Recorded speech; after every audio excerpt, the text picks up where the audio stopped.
आवाज़ कौन उठाए? वो बेरोजगार लोग जिनके पास 50 रुपए की कौड़ी भी नहीं है। अब बेचारे आपके अधिकार के लिए वो जाएंगे, लड़ेंगे वहाँ पर, और लड़ेंगे, पुलिस उन्हें उठाकर गिरफ्तार कर लेगी, जेल में डाल देगी, और आप अपने घर से बाहर नहीं निकलेंगे। इस पर ध्यान दीजिए। जो लोग ये कहते हैं कि चंद्रशेखर आज़ाद ने तो उनकी सारी ज़िंदगियाँ खराब कर दी, उन बच्चों का भविष्य खराब कर दिए, लेकिन उन बच्चों के अंदर आपने देखा है, आपके लिए वो जाकर प्रदर्शन करते हैं, पुलिस के डंडे खाते हैं, यहाँ तक कि जेल की हवा भी खाते हैं, और पूरी ज़िंदगी जेल में गुजार भी देते हैं। किसके लिए? ये जनता के लिए, जिनके अंदर वो सामाजिक सोच है, जिनको लगता है कि देश में अन्याय हो रहा है, देश में कहीं ना कहीं सरकार गरीबों के साथ अन्याय कर रही है, तब वो कहीं ना कहीं जाकर समर्थन करते हैं और अन्याय के विरुद्ध जाकर सड़क पर आवाज़ उठाते हैं। और जो टीचर लोग हैं, इनको अपनी नौकरी सबसे ज़्यादा प्यारी है। इनको लगता है कि हम जाएंगे, विरोध करेंगे तो कोई शिकायत कर दिया तो कहीं हमारी नौकरी न चली जाए, विरोध करेंगे तो कहीं हमारे वेतन को न काट दिया जाए, विरोध करेंगे तो फिर कहीं हमें सस्पेंड न कर दिया जाए। तो भैया ये सारी चीज़ें तो कैसे होगा? आप फ़ायदा भी सोचेंगे, नुकसान भी ना हो। तो जुर्म के खिलाफ आवाज़ उठानी पड़ेगी।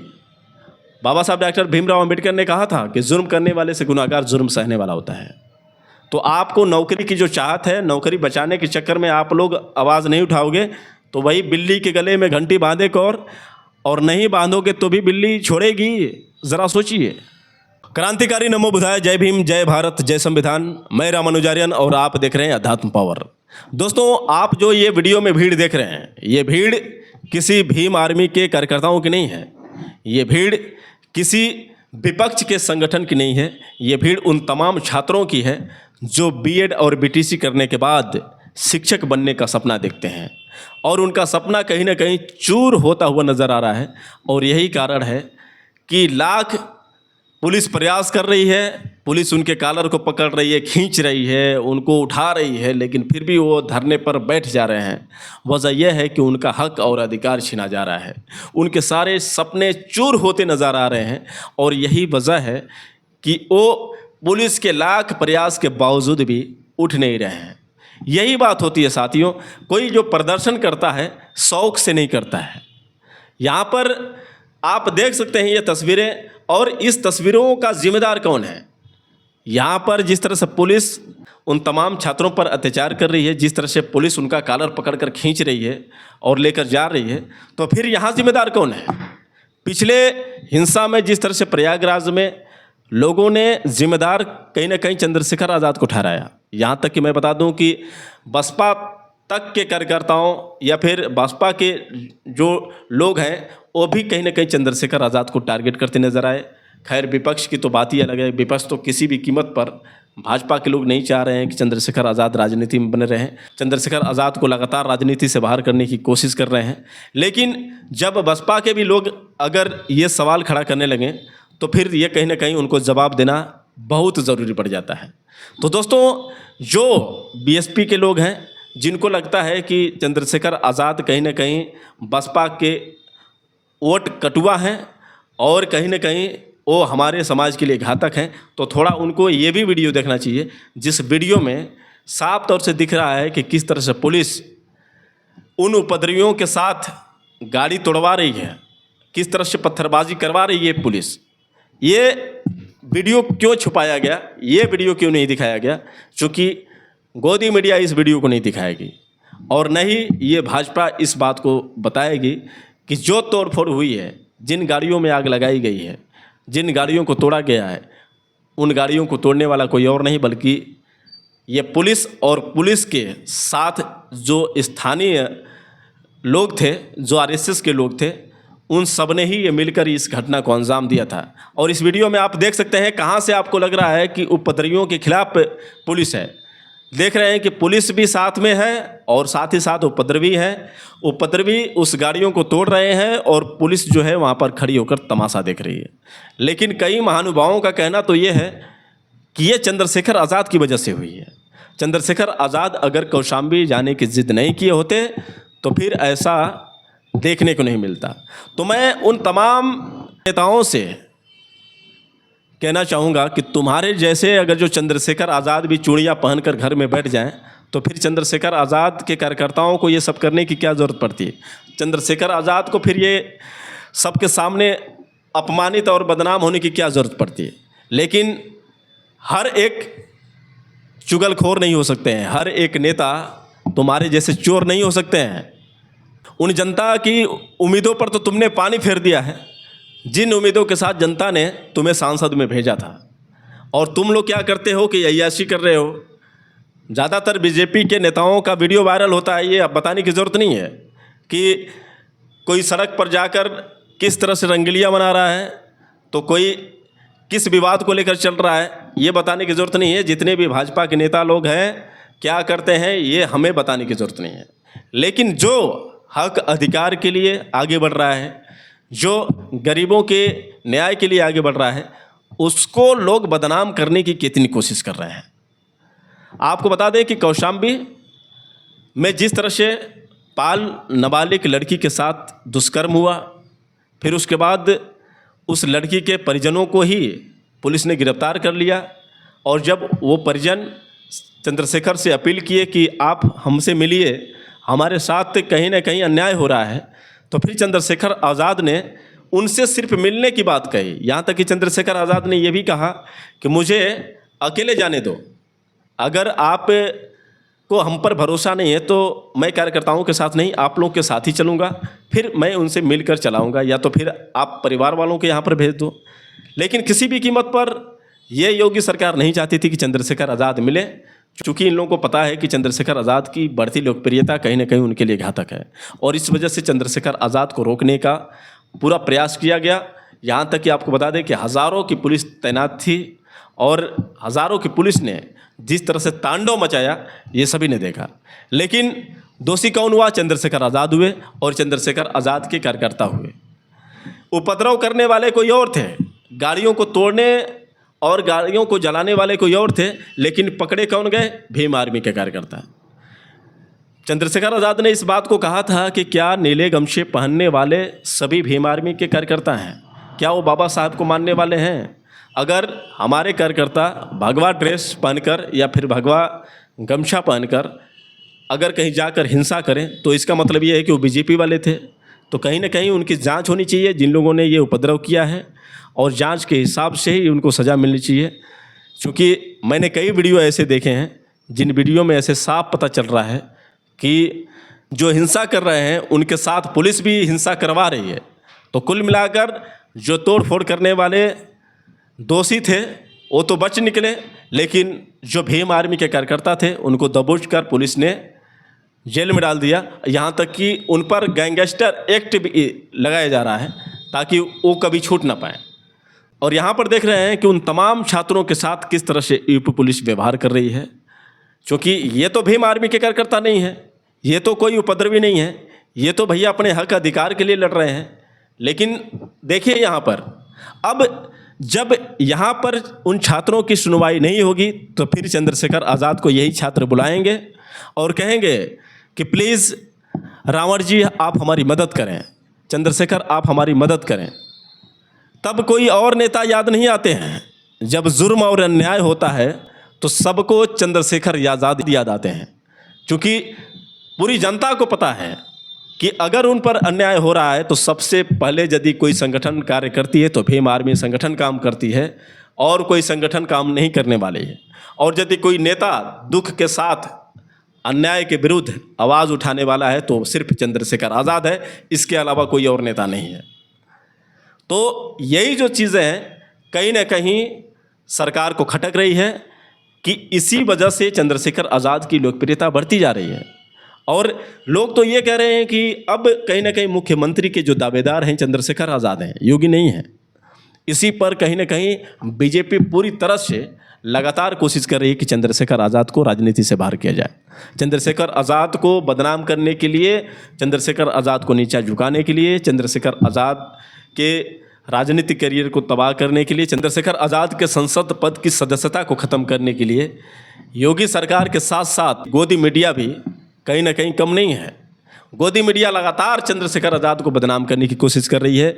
ये उन्हीं लोगों का इंटरव्यू लेते हैं जो चंद्रशेखर आज़ाद के खिलाफ बात करते हैं। ये उन लोगों का इंटरव्यू कतई नहीं ले सकते हैं जो चंद्रशेखर आज़ाद का समर्थन करते हैं। दोस्तों, अब आपको मैं बता दूं कि जिस तरह से यहाँ पर लखनऊ में छात्रों ने कहीं ना कहीं आंदोलन किया है, और ये आंदोलन क्यों किया है इस पर भी हमें जानने की ज़रूरत है। क्योंकि योगी सरकार ने ये फैसला सुनाया है कि उत्तर प्रदेश राज्य के वो सारे स्कूल बंद होंगे जिन स्कूलों में 50 से कम छात्र हैं। यानी जहाँ पर 10, 20, 40, 45 छात्र हैं वो स्कूल अब नहीं चलेंगे, वो स्कूल सीधे बंद किए जाएंगे और फिर उनको मर्ज किया जाएगा, यानी उनका विलय होगा और वो बड़े स्कूल में जाकर विलय हो जाएंगे। तो सवाल ये खड़ा होता है कि जिन छात्रों के घर से स्कूल थोड़ी दूर पर था और जहाँ पर प्राइवेट स्कूल काफ़ी दूर हों, वो सारे बच्चे कहाँ जाएंगे? जिन बच्चों के लिए एकमात्र शिक्षा का जो प्रसाधन वही स्कूल था, उस स्कूल को अगर बंद किया जाए तो फिर वो सारे बच्चे कहाँ जाएंगे? अगर प्राइवेट स्कूल भी होगा और उन बच्चों के माता पिता के पास वो क्षमता नहीं होगी पढ़ाने के लिए, तो फिर अपने बच्चों को वो शिक्षा कैसे दिलाएंगे? इसी पर एक मैं आपको वीडियो दिखा रहा हूँ। वो वीडियो, जिस वीडियो में ये साफ दिख रहा है कि उस स्कूल के बच्चे किस तरह से योगी सरकार से गुहार लगा रहे हैं। वो ये कह रहे हैं कि प्लीज़ योगी जी, आप हमारी मदद करें, आप हमारी स्कूल को बंद ना करें। हम गरीब हैं, हम मज़दूर हैं, हमारे माता पिता हमें पढ़ाने योग्य नहीं हैं, फिर हम यहाँ से कैसे जाएंगे दूर दूर स्कूल? क्योंकि जंगल है, रास्ते में बहुत सारे जानवर रहते हैं, फिर हम स्कूल कैसे जा पाएंगे? ज़रा आप उनका वीडियो देखिए, जो उन बच्चों ने किस तरह से योगी सरकार के खिलाफ अपनी आवाज़ उठाई है और किस तरह से योगी सरकार से गुहार लगा रहे हैं। पहले आप उन बच्चों का ये वीडियो देखिए। कृपया हमारा स्कूल दूसरे स्कूल में नहीं मिलाया जाए, क्योंकि दूसरा स्कूल 3 किलोमीटर से भी ज़्यादा है और रास्ते में जंगल है। जंगल में जानवर बहुत हैं और यमुना नदी का पानी भी भरा मिलता है, इसलिए हम छोटे छोटे बच्चे दूसरे स्कूल में नहीं जा पाएंगे पैदल। इसीलिए आपसे निवेदन है कि हमारे लोगों की पढ़ाई ना छुड़वाई जाए। इन बच्चों का दर्द बिल्कुल आपको साफ तौर से समझ में आ गया होगा। अब इसी पर मैं आपको एग्जाम्पल दे दूं कि जापान में एक सच्ची घटना आपको बताने जा रहा हूं कि एक लड़की जो करीब 7-8 वर्ष की लड़की थी और वह स्कूल ट्रेन से जाती थी, क्योंकि उसका स्कूल जो था उसके घर से 3 किलोमीटर की दूर पर था, ज़्यादा नहीं 3 ही किलोमीटर था। और वह ट्रेन से जाती थी, ट्रेन से आती थी, लेकिन आपको जानकर हैरानी होगी कि उस ट्रेन में उस लड़की के अलावा कोई भी यात्री नहीं होता था। ये बात जब जापान सरकार को सुनने को मिली तो जापान सरकार ने घोषणा किया कि कहीं ना कहीं ये ट्रेन चलाने का कोई मतलब नहीं है, तो इस ट्रेन को और उस स्टेशन को बंद किया जाए। फिर बाद में सरकार को ये खबर मिली कि एक लड़की है जो स्कूल जाती है उसी ट्रेन से, उसके पास इस ट्रेन के अलावा कोई साधन नहीं है। तो फिर सरकार इस पर गंभीरता से फैसला सुनाती है कि कहीं ना कहीं जब उस लड़की के लिए कोई साधन नहीं है तो फिर उस ट्रेन को चालू रखा जाए और वह ट्रेन तब तक चलेगी जब तक वह लड़की हाई स्कूल पास नहीं हो जाएगी। अब ज़रा सोचिए कि एक लड़की के लिए वो ट्रेन चलाई जाती है, और हैरानी तो इस बात की है कि वो ट्रेन जब लड़की स्कूल जाती थी तब चलती थी, और जब स्कूल की छुट्टी हो जाती थी तो फिर ट्रेन वापस उसे लेकर आती थी। यानी एक लड़की के लिए वो ट्रेन चलती थी। और यहाँ पर 30-40 बच्चों की बात जब आ रही है कि स्कूल की सारी व्यवस्थाएं बंद की जा रही है। अब सरकार कहीं ना कहीं ये बता रही है कि हम बच्चों की फैसिलिटी के लिए वहाँ पर तकनीकी रूप से शिक्षा मिलेगी, आपको व्यवस्था सारी चीज़ें मिलेगी, इस वजह से हम छोटे छोटे स्कूलों को बंद कर रहे हैं। लेकिन क्या गारंटी है कि उस स्कूल में वास्तव में अच्छी सुविधा है, या फिर उन बच्चों के घर से वो स्कूल अगर 10 या 20 किलोमीटर होगा तो फिर वो बच्चे उस स्कूल में कैसे पढ़ेंगे? उन तमाम दलित छात्रों की, उन तमाम गरीब मजदूर छात्रों की और उन तमाम आदिवासी छात्रों की या फिर नीचे तबके के छात्रों के भविष्य के ऊपर जिस तरह से योगी सरकार ने तमाचा मारा है, वो किस तरह से झेल पाएंगे, ये सबसे बड़ी बात है। प्राइवेट स्कूल दिन पर दिन बढ़ते जा रहे हैं और उन प्राइवेट के स्कूल के बच्चों को देखकर कहीं ना कहीं एक गरीब के माता पिता भी सोचने के लिए मजबूर हो जाते हैं, क्योंकि उनका बच्चा यदि ये कहता है कि पापा रामू तो स्कूल जाता है तो टाई बेल्ट लगा कर जाता है, पापा रामू तो बैग लेकर जाता है, पापा रामू तो बस में जाता है, पापा रामू तो एक से बढ़कर एक बढ़िया ड्रेस बनकर जाता है, पापा मेरा भी एडमिशन करा दो ना उसमें। तो एक माता पिता के अंदर इस बात को सुनने के बाद अपने बच्चों पर दया सी आ जाती है और वो भी सोचने लगते हैं कि कहीं ना कहीं मेरा बेटा सही कह रहा है। काश हम लोग के पास भी पैसा होता तो हम अपने बच्चों को ऐसे प्राइवेट स्कूलों में भेजते, लेकिन काश होता तब तो बात तो काश की आ गई। काश होता तब हम अपने बच्चों को स्कूल भेजते, लेकिन है ही नहीं तो भेजेंगे कैसे। आप ज़रा सोचिए, गाँव में आप देखते होंगे कि 5 किलो राशन के लिए पूरे दिन भर लाइन लगी रहती है। 5 किलो राशन के लिए उन बच्चों के माता पिता पूरे दिन गंवा देते हैं। मनरेगा की नौकरी तो बुलडोजर बाबा खा गए। बची खुची जो है खेती में जैसे तैसे मजदूरी करने के बाद अपने रोजी रोटी चला रहे हैं गरीब आदमी। 5 किलो राशन के लिए पूरे दिन भर लाइन पर खड़े रहते हैं। तो ज़रा सोचिए कि उन बच्चों के माता पिता महीने में 10,000 की फीस कैसे दे पाएंगे। उन बच्चों के माता पिता टाई बेल्ट लगवा कर उन बच्चों को किस तरह से बस में भेज पाएंगे, जो 5 किलो राशन के लिए दिन भर लाइन में लगे रहते हैं। इस पर हमें गंभीरता से इन चीज़ों को सोचनी चाहिए। और नुकसान किसको है? नुकसान दलित समाज के लड़कों की है, नुकसान गरीब माता पिता के लड़कों की है, जो 100 रुपये भी रोज़ कमा नहीं पाते हों। ज़रा सोचिए कि जो 100 रुपये कमा नहीं पाता हो, वो महीने का 10,000 का खर्च कैसे उठा पाएगा, वो सिर्फ बच्चों की फीस पर। आपको बता दें कि पहले जो पढ़ाई होती थी और आज भी सरकारी स्कूलों में जो पढ़ाई है निःशुल्क है। लगभग 5 से 14 वर्ष के बच्चों के लिए जो सरकारी स्कूल की फ़ीस होती है एकदम फ्री होती है। यहाँ तक कि सरकार द्वारा छात्रवृत्ति भी दी जाती है बच्चों को निःशुल्क किताब भी दी जाती है। यहाँ तक कि बच्चों को खाने पीने के लिए रसोइयाँ भी उपस्थित होती हैं, जो खाना बनाकर बच्चों को परोसती हैं, खिलाती पिलाती हैं। तो उन बच्चों के लिए जो सरकारी स्कूल आधार था, वो स्कूल बंद होगा तो फिर उन बच्चों का भविष्य कैसा होगा, कैसे वो बच्चे पढ़ पाएंगे और कैसे अपने माता पिता के सपनों को साकार कर पाएंगे। हमने भी सरकारी स्कूल में ही पढ़ाई की है और जिस समय हम लोग पढ़ते थे उस समय लगभग 400-500 से कम छात्र नहीं हुआ करते थे, क्योंकि इतने प्राइवेट स्कूल नहीं थे।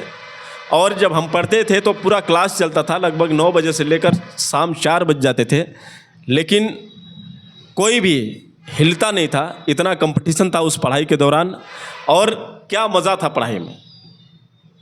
इस तरह से सिस्टम नहीं था। मास्टर साहब लोग भी पूरा ध्यान केंद्रित करके बच्चों को पढ़ाते थे और बच्चे भी खूब मन लगा कर पढ़ते थे।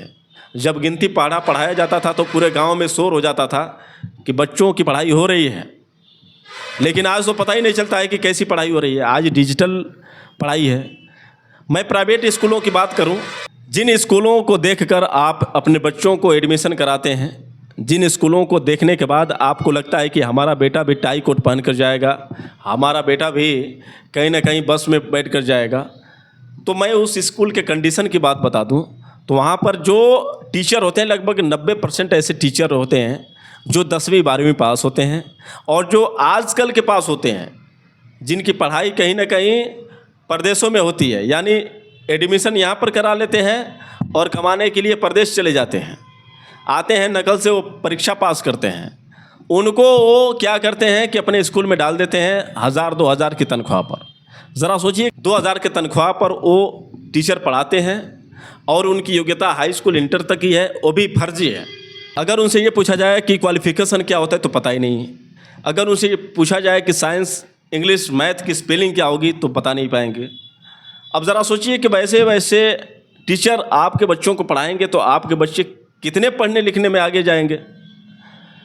उनकी जो डिग्रियां हैं सारी फर्जी डिग्रियां हैं, और ये लगभग 90% ऐसे टीचरों की मैं बात कर रहा हूँ। वो जाते हैं तो गर्लफ्रेंड बनाते हैं। आपने देखा होगा, ज़्यादातर ये वीडियो वायरल होता है कि स्कूल के मास्टर ने स्कूल की छात्रा को झांसे में लेकर रफू चक्कर हो गया, जाकर वहीं पर शादी कर ली। तो हम उम्र के तो सारे स्टूडेंट होते हैं और टीचर भी वही होते हैं। तो उस समय के जो गुरु और शिष्य के बीच में संबंध था, वो संबंध तो कहीं ना कहीं अब दिख नहीं रहा है। ये सारे बच्चों में एक अपने टीचर के प्रति दोस्ताना का स्वभाव नज़र आता है। और ये चीज़ बताने की ज़रूरत नहीं है, आप जाकर कभी समय मिले तो देखिए स्कूल का माहौल क्या चल रहा है उन प्राइवेट स्कूलों का। और उसी प्राइवेट स्कूल में आप अपने बच्चों को एडमिशन कराने के लिए सोचते हैं कि काश हमारे पास पैसे होते तो हम अपने बच्चों को एडमिशन कराते। और जो सरकारी स्कूल होता है तो सरकारी स्कूल में आप जानते हैं कि बीएड, बीटीसी, टीएड करने के बाद कहीं ना कहीं नौकरी मिलती है। वो भी एक से बढ़कर एक एग्ज़ाम देने के बाद इनको नौकरी मिलती है। तो ज़रा सोचिए कि जहाँ पर बीएड, बीटीसी, टीएड क्वालिफाइड टीचर हों और इधर झोले छाप टीचर हों तो पढ़ाई कहाँ पर बेटर होगी। अब मैं आपको बता दूं कि थोड़ी सी लापरवाही भी सरकारी टीचरों की रही है। अब कहीं ना कहीं सरकारी जो टीचर हैं उनको लगने लगा है कि अगर हम काश लापरवाही नहीं किए होते तो शायद ये नौबत नहीं आई होती, शायद हमारे स्कूल में वो कंडीशन नहीं होता कि आज हम 50 बच्चों के लिए भी जूझते हैं। एक स्कूल में कम से कम 5 टीचर होते हैं, यानी एक टीचर पर केवल 10 बच्चे। इसके बावजूद भी पढ़ाई सही नहीं, लापरवाही इतनी कि बस जाना है, हाज़िरी देनी है और हाज़िरी देने के बाद तुरंत घर आ जाना है। आप देखेंगे प्राइवेट और सरकारी स्कूल में ये डिफरेंट जो है कहीं ना कहीं इसी वजह से सरकारी स्कूल का स्तर इतना गिरा हुआ है। प्राइवेट स्कूल चूँकि एक बिज़नेस है और बिज़नेस भैया जो दिखता है वो बिकता है। तो जो प्राइवेट स्कूल खोलकर मालिक लोग बैठे हुए हैं उनको पता है कि जब तक हम डिजिटल नहीं बनाएंगे, क्योंकि कंपटीशन का दौर है, और जब तक फैसिलिटी नहीं दिखाएंगे तब तक लोग इम्प्रेस नहीं होंगे और फिर हमारे स्कूल में नहीं आएंगे। तो तरह तरह की व्यवस्थाएं दिखाते हैं, तरह तरह की सुविधाएं दिखाते हैं, तरह तरह के पंपलेट चिपकाते हैं। तो भाई दिख रहा है तो बिक रहा है। लेकिन सरकारी स्कूलों की कंडीशन की बात करूं तो ज़्यादातर सरकारी स्कूलों में आप देखेंगे तो गंदगी नज़र आएगी। ना बैठाने का सिस्टम सही है, ना बच्चों को पढ़ाने का सिस्टम सही है। ज़्यादातर बच्चे जो होते हैं 10% बच्चे ऐसे होते हैं जो नहा कर जाते हैं, 90% तो बिना नहाए जाते हैं। सरकार ड्रेस की सुविधाएं सबको देती हैं, किताब की सुविधाएं सबको देती हैं, लेकिन ड्रेस अगर देखा जाए तो बहुत कम ऐसे स्कूल होंगे जहाँ पर एक बराबर ड्रेस देखने को मिलते हैं। लगभग 90% ऐसे स्कूल मिलेंगे जहाँ पर ड्रेस देखने को नहीं मिलते हैं। कोई गंदा बनियान पहन कर गया है तो कोई गंदा टी शर्ट पहन कर गया है तो कोई गंदा शर्ट पहन कर गया है। इस तरह से कंडीशन रहे हैं। इसका जिम्मेदार कौन है? 5-5 टीचर लोग 50-50 छात्रों को सही नहीं पढ़ा सकते हैं, उन छात्रों पर सही से ध्यान नहीं दे पाते हैं। तो फिर उसके जिम्मेदार तो कहीं ना कहीं आप हुए, क्योंकि आप लोगों की लापरवाही की वजह से माता पिता मजबूर हो जाते हैं और न चाहते हुए भी बच्चों का एडमिशन जो है प्राइवेट स्कूलों में करते हैं। अगर आप लोगों ने इस बात पर ध्यान दिया होता तो शायद ये नौबत नहीं आई होती और इस तरह से आप लोगों के ऊपर खतरे की घंटी नहीं बजती। अब आपको बता दें साथियों कि प्रदर्शन की बात है, जब अन्याय के विरुद्ध आवाज़ उठाने की बात होती है तो इनका हक अधिकार छीना जा रहा है तो आवाज़ कौन उठाए? वो बेरोजगार लोग जिनके पास 50 रुपए की कौड़ी भी नहीं है। अब बेचारे आपके अधिकार के लिए वो जाएंगे, लड़ेंगे वहाँ पर, और लड़ेंगे, पुलिस उन्हें उठाकर गिरफ्तार कर लेगी, जेल में डाल देगी और आप अपने घर से बाहर नहीं निकलेंगे। इस पर ध्यान दीजिए। जो लोग ये कहते हैं कि चंद्रशेखर आज़ाद ने तो उनकी सारी ज़िंदगियां खराब कर दी, उन बच्चों का भविष्य खराब कर दिए, लेकिन उन बच्चों के अंदर आपने देखा है, आपके लिए वो जाकर प्रदर्शन करते हैं, पुलिस के डंडे खाते हैं, यहाँ तक कि जेल की हवा भी खाते हैं और पूरी ज़िंदगी जेल में गुजार भी देते हैं। किसके लिए? ये जनता के लिए, जिनके अंदर वो सामाजिक सोच है, जिनको लगता है कि देश में अन्याय हो रहा है, देश में कहीं ना कहीं सरकार गरीबों के साथ अन्याय कर रही है, तब वो कहीं ना कहीं जाकर समर्थन करते हैं और अन्याय के विरुद्ध जाकर सड़क पर आवाज़ उठाते हैं। और जो टीचर लोग हैं, इनको अपनी नौकरी सबसे ज़्यादा प्यारी है। इनको लगता है कि हम जाएंगे, विरोध करेंगे तो कोई शिकायत कर दिया तो कहीं हमारी नौकरी न चली जाए, विरोध करेंगे तो कहीं हमारे वेतन को न काट दिया जाए, विरोध करेंगे तो फिर कहीं हमें सस्पेंड ना कर दिया जाए। तो भैया ये सारी चीज़ें तो कैसे होगा? आप फ़ायदा भी सोचेंगे, नुकसान भी ना हो। तो जुर्म के खिलाफ आवाज़ उठानी पड़ेगी। बाबा साहब डॉक्टर भीमराव अंबेडकर ने कहा था कि जुर्म करने वाले से गुनाहगार जुर्म सहने वाला होता है। तो आपको नौकरी की जो चाहत है, नौकरी बचाने के चक्कर में आप लोग आवाज़ नहीं उठाओगे तो वही बिल्ली के गले में घंटी बांधे और नहीं बांधोगे तो भी बिल्ली छोड़ेगी। ज़रा सोचिए, चूहों ने मिलकर एक प्लान बनाया कि चलो ऐसा करते हैं कि बिल्ली के गले में घंटी बांध देते हैं। तो फिर एक समझदार उसमें था, उसने कहा कि अच्छा ये बताओ, बिल्ली के गले में घंटी बांध देंगे। खैर योजना ये थी कि अगर बिल्ली के गले में घंटी बंधी होगी तो आएगी तो घंटी बजेगी तो हम लोग भाग जाएंगे, तो हम बच जाएंगे, और नहीं तो हमें बिल्ली खा जाएगी। तो फिर योजना बनाते हैं कि ठीक है चलो तब बिल्ली के गले में घंटी बांध देते हैं। तो एक समझदार चूहा बोलता है कि ठीक है योजना तो सही है, लेकिन बिल्ली के गले में घंटी बांधेगा कौन? अब किसी की आवाज़ नहीं निकलती है। बिल्ली आती है, तुरंत एक दो लोगों को खाती है, फिर भाग जाते हैं सब। ऐसे करते करते सभी चूहों को बिल्ली खा जाती है। लेकिन वही चूहा अगर यूनिटी दिखाए होते और सारे चूहे मिलकर घंटी को बांधे होते तो एक बिल्ली पर अगर 100 चूहे लपट जाएं तो बिल्ली क्या कर पाएगी? सोचिए, अगर हज़ारों चींटियां आपके ऊपर चढ़ जाए तो आपका दिमाग नहीं काम करेगा। ठीक उसी तरह से अगर जो 100 चूहे उस बिल्ली के ऊपर झपट गए होते तो बिल्ली शायद कुछ नहीं कर पाती और उनके गले में आसानी से घंटी बांध दिया जा सकता था। लेकिन ये करे तो कौन? ठीक उसी तरह से यहाँ पर ये बात आती है कि अगर जनता चाहे और पूरी जनता एकजुट होकर आवाज़ उठाए तो सरकार को भी अपने पांव पीछे करने पड़ेंगे, और नहीं तो जातिवाद में फंसोगे, धर्म में फंसोगे, और कोई यदि आवाज़ उठा रहा है तो उसका विरोध करोगे तो फिर भैया आप अपना अधिकार बचाओ, अपने अधिकार को अपने पास रखो। अधिकार कोई छीन कर लेकर चला जाएगा और तुम ऐसे ही देखते रह जाओगे। तो दोस्तों, कहीं ना कहीं अगर अन्याय होता है तो उसके ज़िम्मेदार हम भी होते हैं। हमारी चुप्पी ही कहीं ना कहीं हमारे ऊपर जुर्म का कारण बनती है, और जब तक आप अपनी आवाज़ नहीं उठाओगे तब तक ऐसे ही जुर्म का शिकार होते जाओगे और तुम पर अत्याचार होता जाएगा।